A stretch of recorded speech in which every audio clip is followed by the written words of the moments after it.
শিলিগুড়িতে ভোটের কাউন্টডাউন শুরু, শেষ মুহূর্তে জোরদার প্রস্তুতিতে সব দল।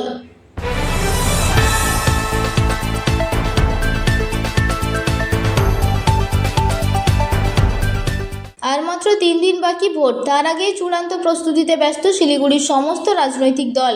ইতিমধ্যেই নিজেদের প্রচার কৌশল ঠিক করে ফেলেছে প্রতিটি শিবির। চলছে শেষ মুহূর্তের ঝাপাঝাপি। আগামীকালই শেষ হচ্ছে নির্বাচনী প্রচার, ফলে হাতে থাকা অল্প সময়কেই কাজে লাগিয়ে মরিয়া সব দলই। শহরের বিভিন্ন প্রান্তে চলছে সভা, মিছিল এবং জনসংযোগ কর্মসূচি। প্রার্থীরা বাড়ি বাড়ি গিয়ে ভোটারদের সঙ্গে সরাসরি যোগাযোগ করার ওপর জোর দিচ্ছেন। দলীয় সূত্রের খবর, ভোটের দিন বুথ পরিচালনা থেকে শুরু করে কর্মীদের দায়িত্ব বন্টন সবকিছুই প্রায় চূড়ান্ত পর্যায়ে। কোথাও যেন কোনো খামতি না থাকে, সেদিকে বিশেষ নজর দিচ্ছে রাজনৈতিক দলগুলি। এদিকে প্রশাসনের তরফেও নেওয়া হয়েছে কড়া নিরাপত্তা ব্যবস্থা। শান্তিপূর্ণ ভোট গ্রহণ নিশ্চিত করতে বাড়ানো হয়েছে নজরদারি। সব মিলিয়ে শিলিগুড়িতে এখন ভোটের আগে উত্তেজনা তুঙ্গে। শেষ ল্যাম্পে কে কতটা জমি শক্ত করতে পারে, এখন সেটাই দেখার।